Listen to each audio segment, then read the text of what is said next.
Good. Okay. Hello and welcome to the webinar on the secrets of effective family communication. This is Jeremy Dion. I'm happy to be here with you today. I'm happy to be part of a group called Boulder Psychological Services that is hosting this webinar. So thank you all for signing in and joining us today. So let's see. In general, if you've heard of me before, you probably already know that I'm a therapist. I'm in private practice. I've got an office in Lafayette. I do a lot of my work with younger kids. I do a lot of play therapy with kids as young as 3 and 4 years old, but I work up through all ages. I have a lot of teenagers on my caseload and then their parents and families and so on. So family communication is one of my favorite things to talk about, and I find it to be one of the most valuable things to talk about because we can all use some help in this department. So a little bit about my background for starters. Since we're talking about family communication, I figured it would make some sense if I were to start with a photo of my family. So there I am with my young daughter, Avery, in the front row, my brother, his wife, their 2 kids, my mother and stepfather. Quite happy picture. We're a very loving family, very close family. But like any of ours, we've certainly had our share of stuff. And over the years, especially when I was a kid, we were going through a number of things related to multiple divorces and addictions and alcoholism and more divorces and back and forth like a lot of us in our families. And then I come into that same family, and it seemed like my role, in part, being this sort of musical, creative, sensitive soul type, was I was the one who was feeling all of the craziness and trying to express that in at times very wayward and rebellious and sort of crazy ways.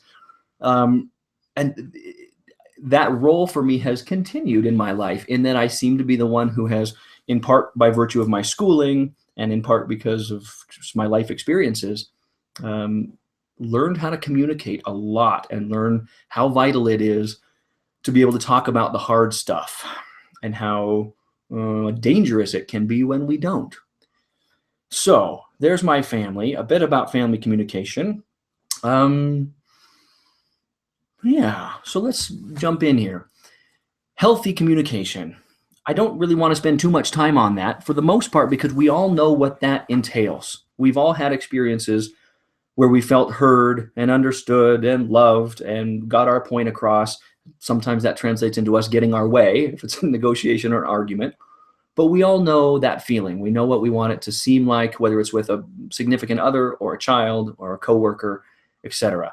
But most of us have a lot of questions for how to take this present example, whatever it is we're struggling with, and figure out how to communicate in a healthy way around that. Of all the different elements of healthy communication, the one I want to focus on most, and we'll hopefully revisit repeatedly throughout this talk, is the idea of contact or connection. And just that sense of connection between people, that sense of intimacy, of really being seen and heard and valued, whether or not the other person agrees with your point of view. So one of the things we're really going to be focusing in on around contact and communication is how connected did the communication and end up leaving us feeling. One of the things we know with advances in neuroscience and the like is that we know with beyond a shadow of a doubt that we are hardwired for connection. Part of what that means is that on the level of our nervous system, our brains want us to connect. We have these parts of our brains called mirror neurons that are specifically designed to tune into each other, the ones in our brain and the ones in the brain of the other person we're communicating with. These are the parts of us that help us feel what the other person's feeling, make sense out of facial cues, vocal inflections, body language. These mirror neurons, we've all got them, and we believe now that they're the underpinnings of empathy, which is a concept we'll talk at length about as we move along, which is really the basis of effective listening, right? Of really letting myself sort of feel what that other person is feeling. Part of that comes from this just neurologically based design that we are hardwired for connection. We need it, we require it, we want it. And as a result, most of us are willing to do a lot of things to help make that happen. So of course, for many of us who are logging onto the webinar today, we all have struggles in this department as well. How do I really communicate about these things? Neurologically, we know that I want to connect, I want contact, I want to get my point across and be heard and seen. But also that gets pretty difficult because, as we all know, we've also are, as much as we know this feeling of being connected and feeling really close, we also know the opposite feeling. And we've all had this one, that the loss of connection is painful. We know this in our hearts. We know this in our minds. What we now know too is that on the neurological level, the painful part of being disconnected registers the same parts of the brain that registers physical pain. So there was a recent study out of UCLA with Dr. Dan Siegel, whom I'll also refer to a number of times today. And they were playing, what their experiment was to play a multiplayer game, and they would slowly over time eliminate a number of different players from the game and measure their responses for how this went. And what they found was just what I was reflecting, that the same centers that were distressed, the same brain centers that were lighting up when someone was eliminated from the game, were also those that are correlated with physical pain. So we know biologically we are designed to connect. We want to connect. We also know that then the loss of that connection gets really painful on a literal physical level, in addition to all the other ways that just by looking at this picture, that we get stuck in our relationships and we end up having similar discussions and similar arguments and saying the same things and not getting anywhere, right? So we walk this fine line between, on one hand, wanting to connect, being designed to connect with other people, but also then having had these painful experiences, because relationship is painful as well. We walk this fine line between wanting to connect, but also needing to protect. So how do we do that? One of the best pieces in the sort of psychological world that I've come across in the last couple of years has to do with the work of Dr. Brené Brown. I think we'll see her slide up next as well. And she is a brilliant woman, a brilliant researcher, a PhD type out of Texas, who's in the psychology world. She's done a viral TED talk on the power of vulnerability, a number of books and tapes, etc. This concept of vulnerability is key when we're trying to navigate these worlds around communication. So part of what I'm wanting to do here is I'm talking about communication in general, and then we're going to get more specific about what gets in the way of our communication, and then even tailor that further to talk about family relationships and parenting and the different nuances involved with that type of communication. These things I'm starting with here in terms of our hardwiredness and now vulnerability, hopefully will apply to any relationship we have going on. So Dr. Brené Brown talks a lot about vulnerability and the power of vulnerability to help us connect, but how scary those places are to go. So one way she defines vulnerability is around things related to uncertainty, risk, and emotional exposure, which in the broadest terms pretty much encompasses anything to do with life and living and relationship. Another way to think about that is that 3 of the most vulnerable statements to make are, I love you, I'm sorry, and I need help. So many of us struggle with those sorts of things. But being able to swim in those waters, and we'll get more clear on that as we move along about how to do that and how to language some of these things, learning how to do that is vital to creating this sense of connection and intimacy in our relationships, in our families, especially when it comes to navigating the tough parts, the criticisms and the conflicts and the repeated discussions that we tend to have around the same topics. So vulnerability is going to be a core idea that we're going to keep weaving in as we go forward. I'm also going to include one of the last slides here in the presentation, includes some resources and links, one of which is for Dr. Brené Brown's website. Plenty of stuff on there. Some of the things that get in the way, again related to vulnerability, are a few myths. The most common one that I have come across is the myth of the idea that vulnerability is a weakness, that somehow if I talk about certain things, if I ask for help, then I'm weak. We all have this, well, many of us anyway, this sort of typical American ethic around pulling ourselves up by our bootstraps and figuring it out and moving on and taking care of it. And you got to be the rock for the kids and all of that, right? Many of us fall into those traps at times. The same holds true for just feeling our emotions, especially ones that, might not be so manly, right? Anything related to fear and sadness. That level of emotional exposure is really hard for a lot of us to do. And unfortunately, we make the mistake of thinking that when I do that, it means I'm weak. I tend to flip that concept as quickly as possible on its head, because that level of vulnerability and emotional disclosure being able to breathe and hang in those spaces and not run from them or hide from them or check out from them, to me is the just unbelievable example of strength. That being able to do that is incredibly powerful and very difficult and requires a lot of strength. Quite the opposite of vulnerability being a weakness. We also sometimes mistakenly believe that we have the option to not do vulnerability, or that some people just don't do that. Well, we all do. We're all feeling this stuff, whether I'm communicating about it overtly and directly or not. We're always communicating, even if I'm shutting you out and turning away. There's communication in there, right? So I'm sure you have a sense of what we're talking about here with vulnerability. Hopefully it'll become even more clear about how vital that is to effective family communication. And one line that I like a lot from Brené Brown is something along the lines of, vulnerability is the first thing I look for in you, and it's the last thing I want you to see in me. I think that holds true for a lot of us. Another idea that's directly related to this whole concept is empathy. And I took this from the work of Teresa Wiseman, who put together some very salient concepts around empathy. That it's the ability to recognize another's perspective as their truth, staying out of judgment about that perspective and their truth. That's a tricky one, mind you. Recognizing emotion in the other person and feeling our own, and finally communicating that awareness to the other person. That third line in there, recognizing emotion in another person and feeling our own, that's a really important one, and I want to explain why. We, as a parent, right, I mentioned my almost 9-year-old daughter, Avery. As a parent, I find that we tend to have this almost knee-jerk reaction to spare our kids from pain, right? So if she crashes on her tricycle, I want to kiss it and make it better and put the Band-Aid on the boo-boo and move on as if nothing happened, at least as quickly as possible for most of us.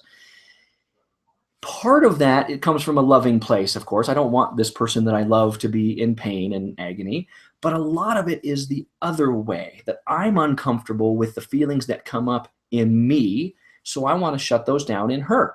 Oh, come on, it's okay, don't cry, let's make it better, let's move on, come on, it's not that bad. I want to like talk her out of it, sort of as Brené Brown talks about, sort of silver lining something. When somebody shares something with us, oh, this happened to me today, it was awful. We tend to try to silver line it.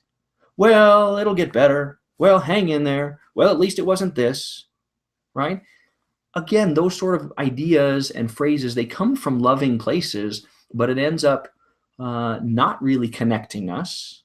If I was that initial speaker who brought something vulnerable to the table, I don't feel heard. I don't feel listened to. You're kind of problem solving, telling me to move on. I may or may not choose to share the next thing that comes up like that with you, right? This idea around vulnerability and empathy really centering on us. This is us now, the listener, as the parents of our kids, let's say, being able to feel our own discomfort and not push it away and let it just be there. Back to those mirror neurons. That's part of what happens in communication. We look at a picture, we have a conversation, they're feeling something, I tend to feel something. We can't escape this piece, other than we try to shut it down and not feel it, but it's there. When my daughter was in kindergarten, she came home one day from school and talked about feeling she was stupid, she was dumb. And of course, being the genius father that I was, I wanted to talk her out of that. Are you kidding? You're the smartest, blah, blah, blah thing, right? What happens when we do that, despite my best intentions, is the opposite of what I had wanted to have happen. What happens when I try to, again, silver lining or talk her out of is a number of things, including she doesn't feel like I heard her. She doesn't feel like I get it. We're sort of disconnected. She'll probably start to kind of shut down a bit and not even want to talk about it anymore because I don't get it. If, on the other hand, we can rewind that tape and she says, Dad, I feel stupid. This thing happened at school. And I take a breath and I go, oh man, what happened? Tell me. And already though, I'm feeling it, right? I'm feeling a lot of things. One, this is my kid whom I am just crazy about and I don't want her to be in pain. But as she starts unpacking the story, I start to resonate with it. Oh, I've felt that feeling before. I've failed in the spelling bee. I didn't get them all right on the quiz. Whatever it was. We all know that feeling. And if I'm going to be empathic in this moment and really connect with my daughter, it requires me to feel that in me and remember some of those things that brought that up. And that's not a pleasant place to go. None of us want to do that. But when I did, and just held the space and let her unpack the story a bit, and oh my gosh, and really practiced the empathy and let the feeling be in the room, what happens at least 9.5 times out of 10, she feels heard, the need got met, she expressed what she needed to, I joined her in that, and she's ready to move on before I am. She's now ready to go read a book or go into art or what's for dinner, and I'm the one left with the emotional hangover of feeling terrible, and I can't believe that thing happened to you, and I want to go talk to that little kid. Right? So if you ever scroll back through these points here on the empathy, that third one is big. The last line of it, feeling our own feelings with respect to communication, and especially when we're the listener, is going to be really vital moving forward and is very difficult to do. Let's talk about some other roadblocks to communication. We all know these. We've experienced them both as the listener and the speaker. Some of the typical ones include poor listening skills. When I think of social skills, and I work with so many kids and teens, and I've run some groups, and I've done anger management stuff, and I've done social skills stuff, we tend to think of kids as needing help with social skills. And I am always amazed by the number of adults who I think could also use some refreshers on social skills, in part because we didn't have them modeled very well to us, in part because our culture is changing and our definitions of masculinity, femininity, communication, closeness, connection, those things are all shifting and changing, I think, for the better. But communication in general is hard. One thing that gets in the way is listening skills. How many times do I start to tell you a story and this trip I took to Mexico, and before I'm even done, it jogged your memory about a time you were in Mexico, and you mentioned that, and you're off and running, and now all of a sudden I stopped sharing even though I was midway done with my story. This happens all the time. A lot of people think that that's healthy communication, right? We're going back and forth and sharing ideas. But if we slow down a bit and figure out whether the speaker actually felt connected and listened to, those can be very different things. So poor listening skills gets in the way. We know that. Bad timing is another thing. Timing is everything, as we say. So it's not probably going to go over so well. I'm not going to get the response I want from my partner, my kid, whomever, if I'm trying to talk about really important things at the dinner table when there's 2 dogs running around and the kids trying to do the homework and NPR is on in the background. So we can work on timing. Distractions is just another part of that. Same thing. Fear of conflict. This is a big one that I sort of alluded to beforehand, and we're going to dive in here to the more emotional regulation piece. Nobody likes conflict, right? And we hear that a lot. Oh, that so-and-so doesn't do conflict, or I don't do conflict, and none of us like it. Nobody's comfortable with it, but we can learn to do it. And I think the older we get, the more clear we get that the cost for not doing it start to become astronomically higher. We become more isolated and disconnected and bitter and resentful, and we feel really justified in our anger about that person who did so-and-so, but I don't want to talk to them about it because, well, they won't listen anyway. One concept that I ran across years ago around communication that has always stuck with me is that it's the speaker's job to communicate the message in a way that it can be heard. It's the speaker's job to feel heard. Most of us, I think, do that backwards and tend to fall into a blaming mode that other person is just not listening. Now, fair enough, right, that happens too. But it's a real sort of paradigm shift to think about the onus being on the communicator, the speaker, that if you're not listening to me, I'm going to find a different way to say it and do it that I can get my message across instead of just getting stuck on blaming you for not listening. Darn it. This last one, emotional regulation. I want to spend a little more time with this one. This is from the work of Dr. Dan Siegel, UCLA professor of psychiatry out there, who's written a number of really helpful books, including my favorite for kids called The Whole Brain Child. Flipping our lid is this very simple concept. So he uses the slide we're looking at on the web. With the closed fist on the right is a great model for the brain. 3 basic parts. We got the brain stem down near the wrist part, which is about survival and keeping us alive. Fight, flight, freeze responses live there. Middle brain, where the thumb is, does a lot of our emotional heavy lifting. And then the thinking part of the brain, cerebral cortex, prefrontal cortex, wraps over like the fist on the right. That's the model that we look like when we're grounded, fairly relaxed, we're kind of intact. Now, as you can imagine, let's call that 0 with our fingers wrapped all the way over the thumb. And let's call the picture on the left with everything open, we'll call that now 10, that I have flipped my lid. This happens when I get overwhelmed, anxious, stressed, angry, and sometimes it happens slowly. And oftentimes it can feel like it happens very quickly, both in us and our kids. And when we flip our lid, and my fingers are now facing the sky, as you can gather, the part that just went offline, that I no longer really have great access to, is the thinking part. That also happens to be the place where I have a lot of my coping skills and the part that can remember to slow down and take a breath and keep things in perspective about whether this is really a big enough deal to get all agitated about. Those things all live in the spot that now I don't have access to. When we flipped our lid, as all of us know, it means I'm usually kind of doing some version of going bonkers. I'm having a tantrum, I'm losing it, I'm yelling, I'm screaming, I'm shutting down, I'm any version of that, but I'm disconnected and I can't really process well right now. When this has happened, we call that all the way up 10, right? But what I have found is that by the time we get to about a 6 or a 7, we're usually pretty far gone. And if I haven't employed some skills up until that point, there's not a lot I can do until the volcano erupts and things settle again. Once things settle again, after that 10 point of the finger straight up in the air, once I've settled back down and become more grounded and I have my thinking part back online, these are usually the times and places where we apologize and try to make it better and say, I didn't really mean that thing that I said. I was just very mad, right? So this is a concept that gets in the way of our communication because we push each other's buttons in communication. We know that. Number one tool I'm going to give you right here is a really simple breathing technique. Look at the image on the right there. It's a fairly straightforward in that we breathe in for a few beats, nice and slow. We hold our breath for a few beats, breathe out for a few beats, and hold it again. I want to pause before breathing in. It's one of the most accessible tools I know. I use it honestly in my life every day. It's the thing I teach my clients in most of the sessions with kids or adults. And where I find it to be very effective is by starting by working this tool and getting familiar with it when I'm calm. So for those of you that want to take this one on, the homework would be to use it a couple times a day at least, and in times when I'm not at all stressed. So when I'm trying to go to bed and fall asleep, when I'm in the car and I come up to a stop sign, right before I answer the phone when it rings, there are ways I can train myself to use these techniques so it can become second nature.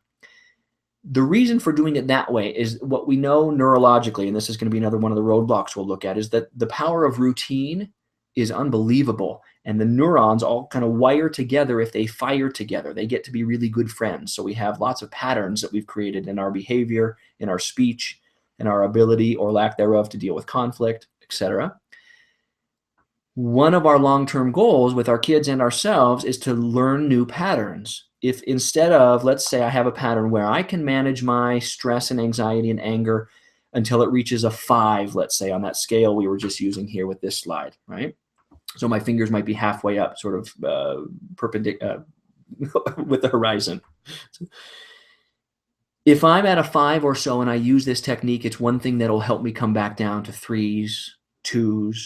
It's not the answer, the end all be all, but it's one thing that absolutely helps me gain my ground again.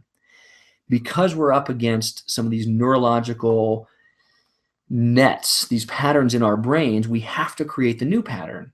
And it's sort of like, imagine going out and finding an open space trail, right, around here in Boulder County. But I now want to go off trail and create a new pathway. So I walk through that tall grass and I'm cutting my way all the way from one end of the valley to the other in this new trail I'm making. And when I get down there and I turn around, I look, but everything has grown back just the way it was before, as if I had never walked that trail. But if I turn around and walk it again, and turn around and walk it again, and walk it again, eventually all those grasses learn to grow out of the way because they know I'm coming back. Carrying that analogy out further, eventually I can wear a new pathway that becomes so familiar to me that I could find it in the dark of night because I know exactly where it is. This tool can be the same thing. We have the ability to manage our emotions and regulate ourselves even in the midst of intense conflict. But it takes time, and we have to sort of prepare for it and work up to it. So if you're going to take this breathing technique, I call it the box breath or the 4-part breath, practice it every day. Don't wait till you're stressed. Practice it every day and make it part of the routine. And then, yes, we start to use it when we are stressed. It's far more effective, back to my scale of 0 to 10 in terms of our sense of overwhelm. This tool, like many others, is far more effective at stages 2, 3, 4, and 5 than it's going to be at 7, 8, and 9. By that point, it's usually too far gone. I will say with this breathing technique, kids tend to like it. I draw that box in the air, and sometimes the visual is a really helpful piece. I've taught this to kids in sessions who then go home and teach it to their friends and their families. And I made a deal when my daughter and I, when she was 5 or 6 years old, we were having some power struggles. And I taught this to her, and we made the agreement that no matter what we were in the middle of, as things are starting to heat up between us, either of us could call for this breathing technique, and we would both do 3 of them right then and there, and then decide where to go from there. Sometimes that was all it took to then take us down a really different pathway. And it was, I would say, 90% of the time, both of us have held good to our agreement that even if I was in the midst of making a really good point, that I would stop with that point and do the breath if she called for it, and vice versa if I did. So something to play with there. Moving on again to something else, let's see. I use a lot with clients and just explaining, I use these visuals as our emotional spectrum. So the idea being that this is, of course, a pretty erratic looking day if we're talking about our emotions. Now, let's look at the line on the top left, the almost kind of bold-faced mountain peaks there. In any given day, even hour, we can look at it week, year, we're going to have our emotional ups and downs. We can't get away from that part. We all tend to love those peaks and feeling happy and love, inspired, etc.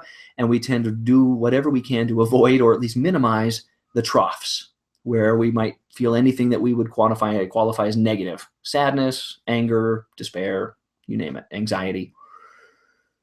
What I know is that they're both sides of the same coin. And so our choice is not how can I feel more pleasure and less pain. The choice we get is how much am I willing and able to feel, period, knowing that it means I get both sides of the equation. So the top left line might be sort of a, let's call it moderate, sort of normal way of living. The line directly below that, the one that's more flattened out, we carry that metaphor out for a while, and that starts to look and feel like depression to people. Everything's kind of fine. It's okay. It's maybe not great, not a lot of variability. That versus the line then on the hard right that has a lot of variability, right? We'll find that people, on one hand, tend to be wired certain ways, and we seem like some people are just more designed to feel more, be more emotional, etc. I find that to be less true than we think. I think most of us are really wired to feel a lot. We've just gotten accustomed to shutting a lot of those things down.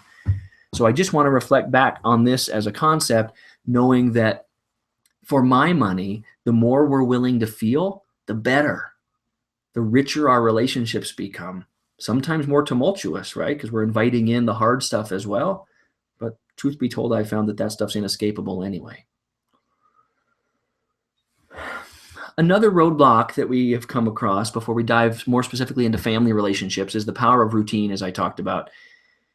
The movie that is on the right there, the What the Bleep Do We Know, came out maybe 2000, 2001, did a phenomenal job of talking about a variety of things, including quantum physics and our neurology and reality and so on. But it really makes this point crystal clear about the power of pattern and the power of routine and how challenging it can be to get outside of those, but possible. And when we're talking about communication, one of the things we're going to be centering on, or already are, is that it's incumbent upon all of us to do it differently. We've got to try something else because we all get in the way with our patterns, with doing it the same, with expecting the other person to do it differently. If they would just listen, then we would be fine, is a real common refrain I hear. So back to using that box breathing technique, the reminder again to be practicing that when you're not stressed, because we're building it as a resource that then we can access when we are. Families in particular. We all know that there's lots of different types of families, lots of different types of kids. Some of us are biological parents, some foster parents, some adoptive parents, Some on purpose parents, some accidental parents. Some of us are grandparents raising our kids or grandkids or nieces or nephews, from straight to gay to everything in between. Same with the kids. Some of us have all over the board. Then as they start growing up, we learn that we have all these other differences around learning styles and disabilities and medical issues, and then communication styles and family issues. So I'm trying to use a very broad brush when it comes to some of these things. Now I'm going to get specific around parenting and communication, knowing, however, that there's so much variety in all these things that make up parents and kids as a demographic, and those things do play a role in what we're going to be talking about, right? So whether somebody has certain learning disabilities, for example, might impact their ability to, work with some of these communication pieces we're talking about. Lots of families, lots of kids, but for all of us, as a quick exercise, I want you to go back to the moment you found out you were expecting. Maybe with your first kid, maybe all kids, however, or that you were going to be parents of some sort. If you could take a snapshot in your mind of that moment, and what I mean by that is who you are, where you are, how old you are you working or not? Are you partnered or not? Are you supported by your family? I'm not just talking financially, but emotionally. What's the overall sense about this baby coming? Is this a good thing that we're excited about? Is this a mistake and people are scared? All of those things that are present in that moment color what's about to happen for the next several years. It colors our communication patterns, our ability to manage stress. So I just want us to remember that. Those were big moments. We all start, of course, with major hopes and dreams for our kids. Mostly those start with basics, right? We want a healthy child. 10 fingers, 10 toes, the mom okay? All right, we made it through the birth process. And then a lot of us will go on to have different fantasies about what he or she will end up being or doing, whether those are specific around following the family lineage and the family business, or more general ideas of health, happiness, want them to know love, whatever that is. But we share those common hopes and dreams and ideals for our kids until the reality of the struggle sets in, and we have our sleepless nights, and we have strain on the relationship and financial strain and everything that comes with parenting, especially when we hit with school-aged kids. And we get a lot of parents, and many of us as parents, start going through a bit of a grief process, because now all those hopes and dreams of whatever it was my child I thought would do in the world is bumping up against the cold hard facts of school and education and social stuff and the things that happen in life. This is a painful process for most of us as parents to sink into. And this is true whether you're in a 2-parent household, a 1-parent household, 1 kid, multiple kids, part-time, nannies, grandparents, or on your own. Parenting's hard and it's stressful, and it really strains our ability to communicate. One thing, as we know, that can impact this is that parents in general, especially parents with young kids, often don't do a great job of taking care of themselves as parents. We tend to be either working or parenting, and working and parenting, and more of that. So of course, one thing that'll help everybody is if we are all doing something to take care of ourselves, whatever that is. Maybe it's a time for prayer or meditation or something more active of hiking, and I make a lot of music, and those things are vital for me. And if I'm not doing a good enough job taking care of myself, the rest sort of doesn't matter. As our kids grow up, one of the models I use a lot to talk with all of my families about is this idea of concentric circles. So if you would imagine that the circle we placed around, I'm going to say you, my child, when you were a little baby, was incredibly small. You couldn't do anything for yourself, so I did it all. I didn't take my eyes off you, and I held you and carried you and changed you and fed you and rocked you and loved you and did it all again multiple times a day. But before long, you could walk and talk and wanted more autonomy, and I was happy to give it to you. So my circle, I had to back off a bit, and you were pushing, and so your circle got bigger. So with each concentric expanding circle, not only are the freedoms more, because now my 2-year-old, I can take my eye off her for a little while I cook a meal or something, but not too long, of course, but longer than I would have before. So there's more freedom that comes with each circle.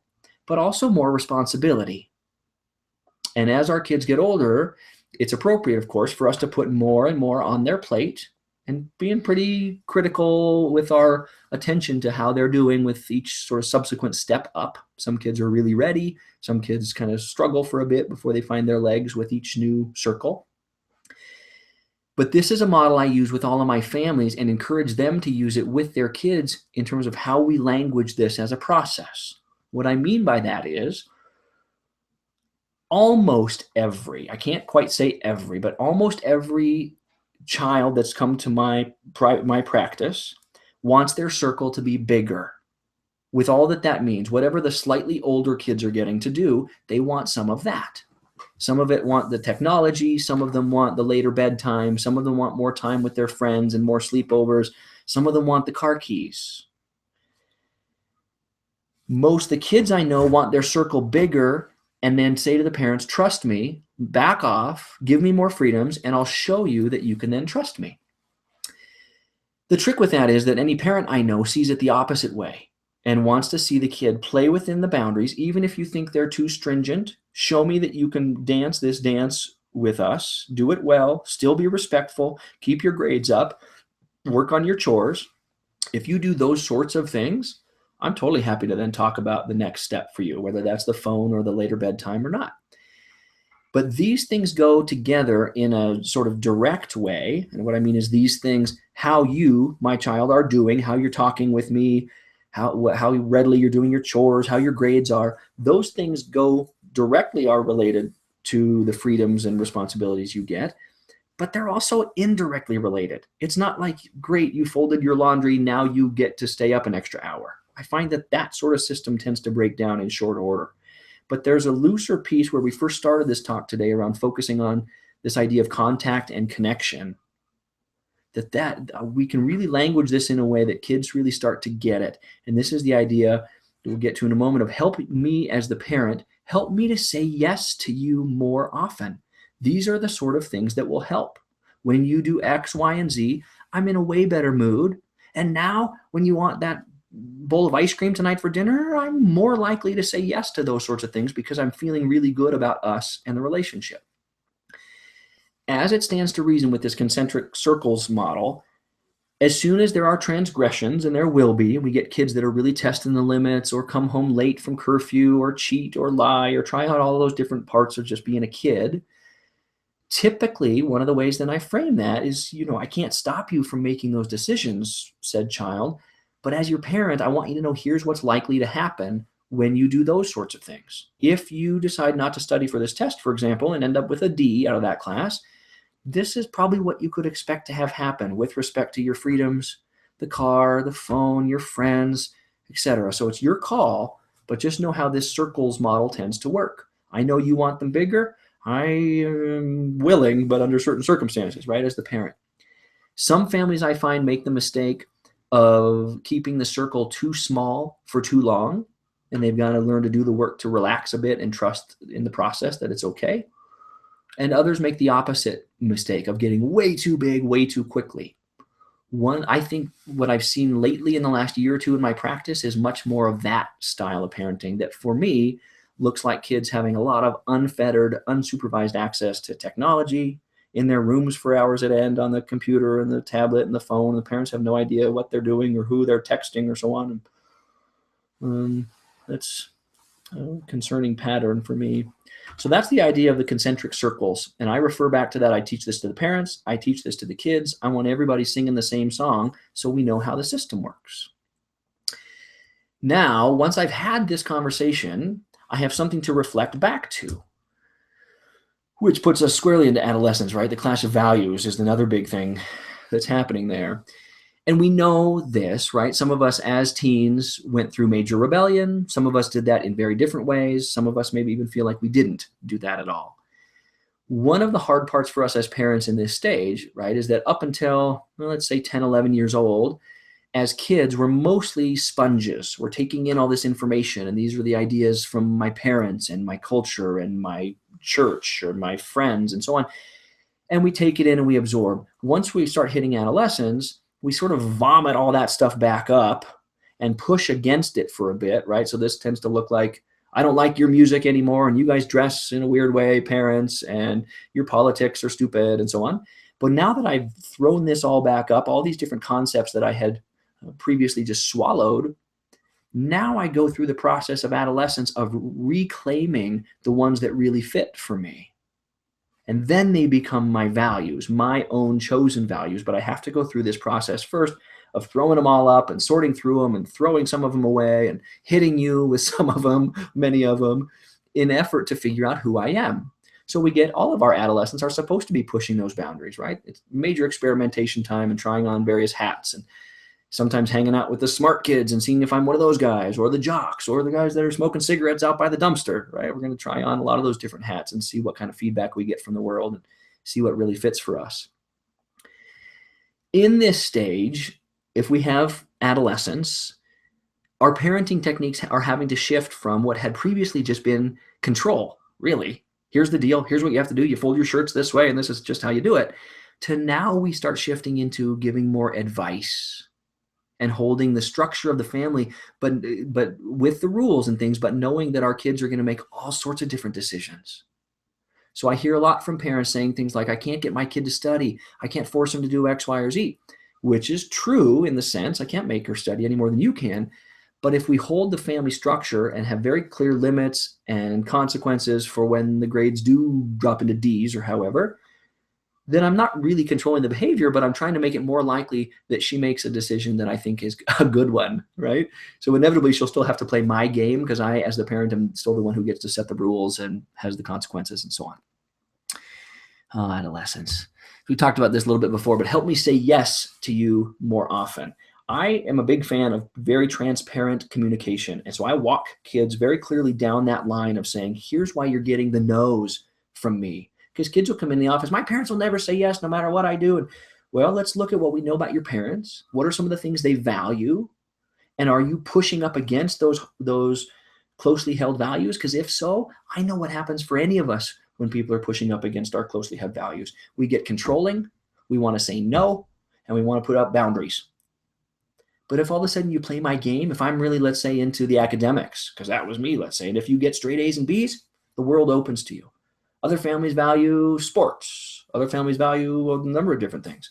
But if I understand the system enough, the different responses that we get from the parents and permissions or lack thereof make a lot of sense, which I think about in general when it comes to communication with us. That if I really, as the listener, can remember who you are and what's important to you and where you're coming from, everything you're doing and saying can make sense to me. But most of us aren't willing to look at it from that perspective, and we just want the other person to change. Other than me, of course. I never do anything like that. Anticipating the conflict. This is a big one. Now that I've had this talk with the family and the kids, and we've talked about these circles and just how this all works, and here's how freedoms and responsibilities work, and the circles can get smaller if you're screwing up, but they get bigger if you're playing the game the right way. Now I can anticipate the conflict, and we start to look at where the hot spots are. And some families, the siblings start to get into it right at the breakfast table.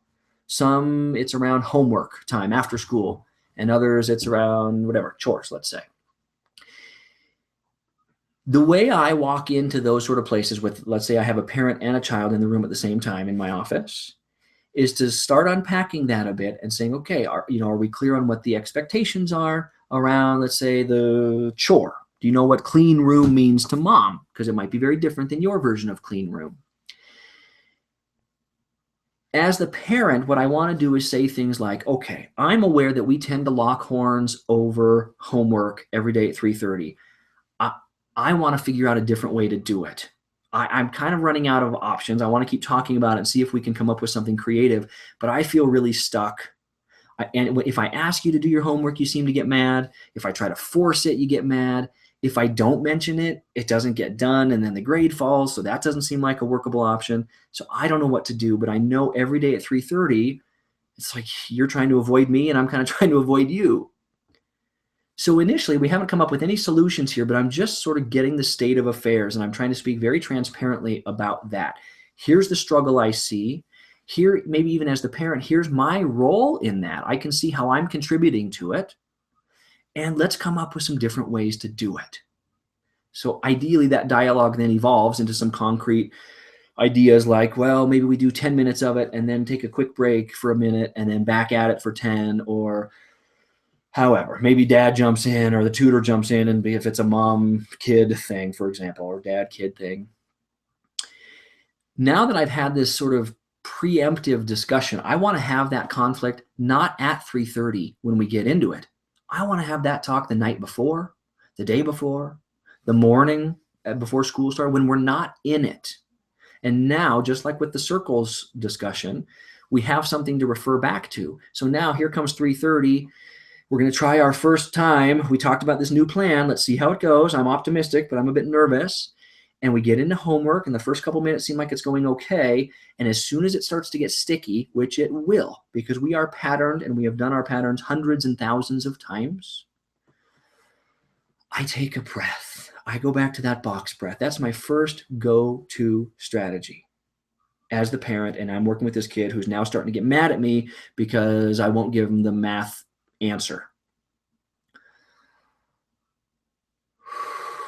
I take a break in those moments. I take a break a lot. It might be a one breath break. That might not be enough. I might need to get up and go get a glass of water right now. What tends to happen, if I can slow my own reactions to, you said we were going to do this differently and now you're just doing the same things, if I can stop that and take a breath, because the kid just said, oh, knock it off, you're being mean. If I can leave space then for a second, a couple things happen. One is I'm modeling exactly what it is I want you, child, to be able to do when you start getting overwhelmed. Slow down, take a breath, keep yourself calm, don't react. Number two is that I really did need the breath, and I am actually regulating myself. I'm getting myself more calm in this moment. And the third is it's breaking the typical pattern we have of escalation, where you say something that pushes my buttons, I respond back with wanting the control, you respond back to that. We need to get out of those patterns. And the earlier we can catch it and take a breath and go down a different road, the better. I will tell you with my own child, if I'm able to take a breath or two, let's say she said something that really crossed a line or was kind of snotty or crass, and I don't react except to take a breath. She knows I'm upset. She knows she pushed it, but I'm not grabbing the control right now. I'm not consequencing her. I'm just going, whoa, with this acknowledgement that that was something that just happened, that it was hard. That's the space. If I give that a few seconds, where I'll often hear a, I'm sorry. Boom, from her. And now, cool, thank you. We're off and running and we can dive back in. But I never would have gotten that if I responded with all the other ways that I'm conditioned to respond, which usually means more talking and usually some power grab of, you can't talk to me that way and I'm going to consequence you, and all the different ways that we get upset. So I try to anticipate the conflict around these things, and I talk about it before we're in it. So now when we're in it around homework or chores, I have something to refer back to. Overall, healthy family systems tend to have certain components in common. We want to see, as important as structure is, and as we've talked a lot about the routine and the consequences and the limits and having all that be really clearly spelled out. As important as that is, it's also equally important that we can be flexible. We don't want to move towards rigidity around it. However, the caveat is, if I'm working with a family who has had such loose and porous limits or changing limits and consequences, or the real common one, right? We threaten the consequences, but then we back off because it's just easier to not have the fight or so on. With those families who are moving from sort of none to some, we might have to be more rigid at first because that's kind of the work. But from that place, I want to be able to pivot towards some flexibility, because that's life, right? We all know it. The best laid plans fall victim to life happening.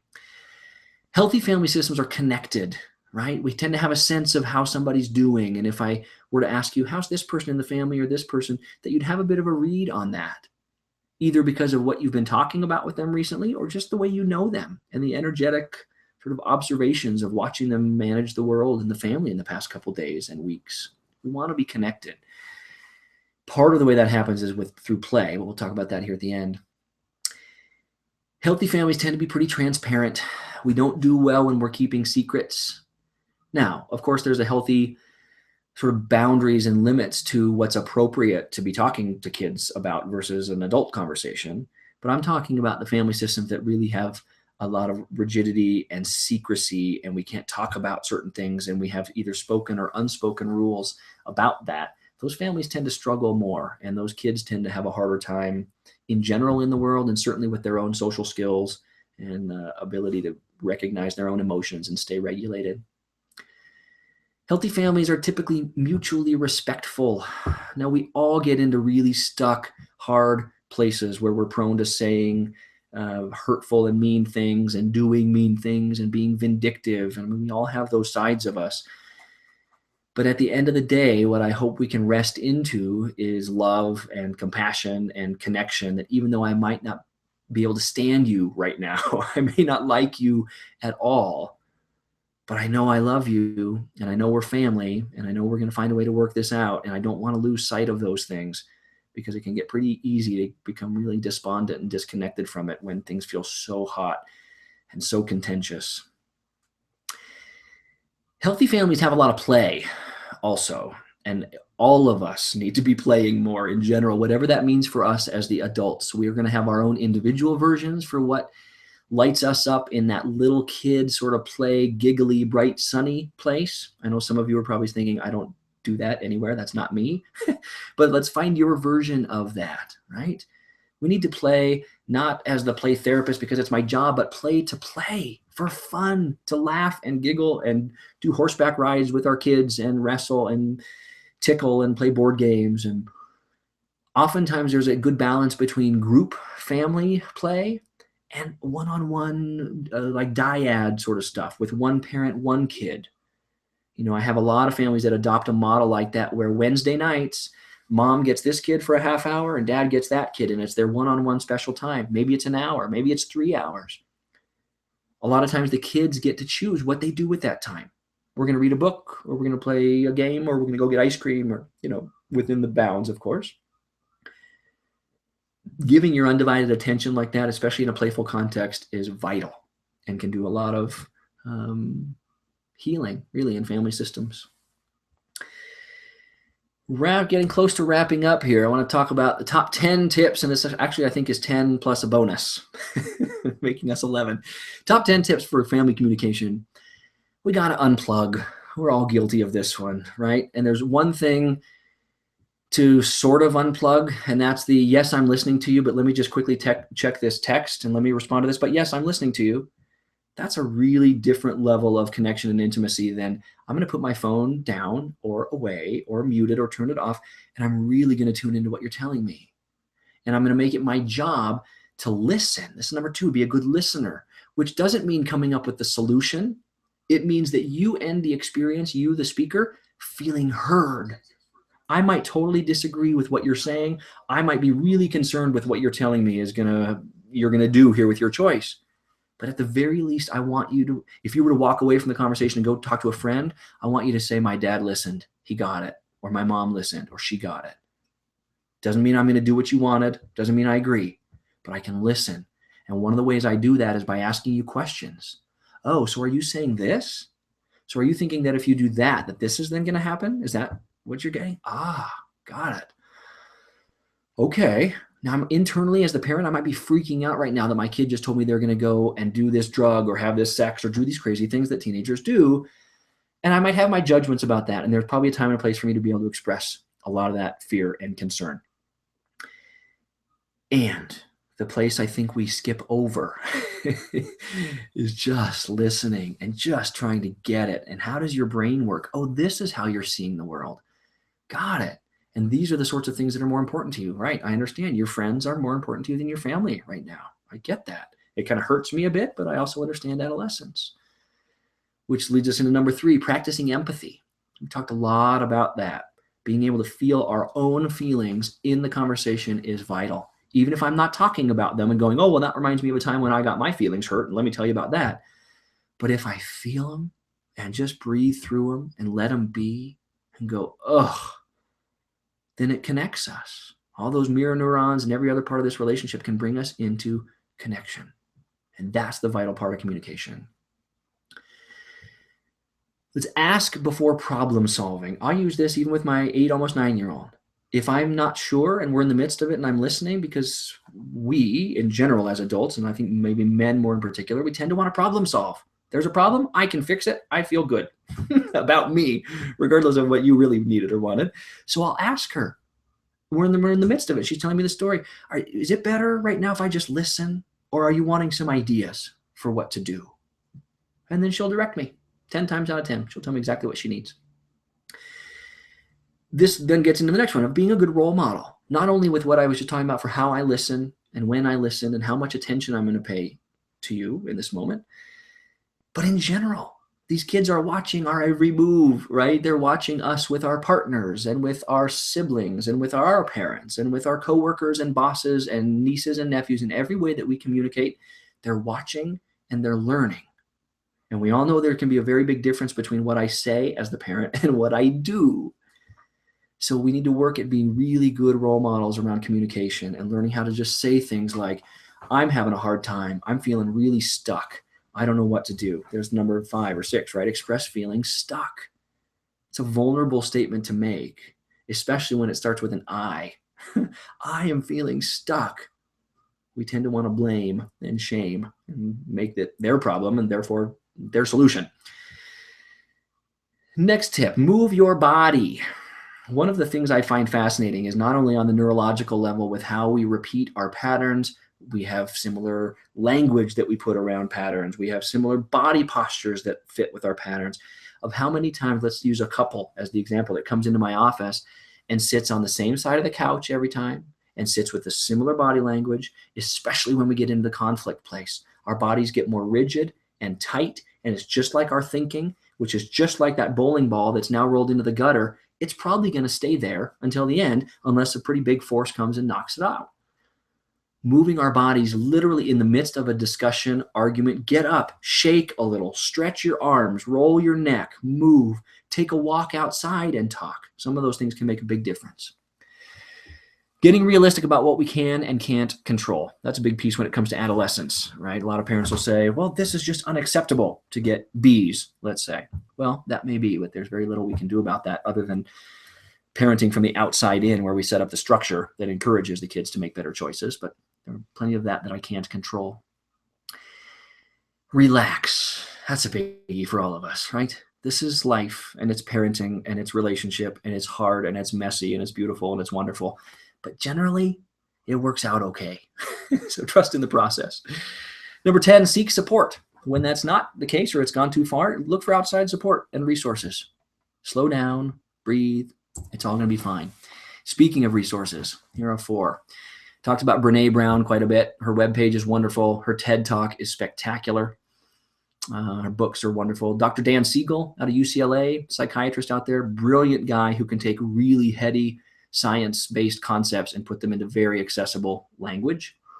Jeremy Dion, that's me, of course. Of course, that website is geared much more towards my musical world. I am a singer-songwriter, and I put out a couple CDs, and I perform about once a month or so and have a band, mostly around the Boulder, Denver area, but that'll take you to my music. And Boulder Psychological Services, headed by Dr. Jan Hiddleman, who's been my cohort here today, and the group that I'm part of. Thank you all very, very much for joining us today. And for those of you that are going to see the rerun on the YouTube channel, it's been my pleasure to talk about family communication. My information for follow-up questions, emails, phone calls is all at the Boulder Psychological Services website. Again, I'm Jeremy Dion. Thank you so much for being part of this. And the question, what now?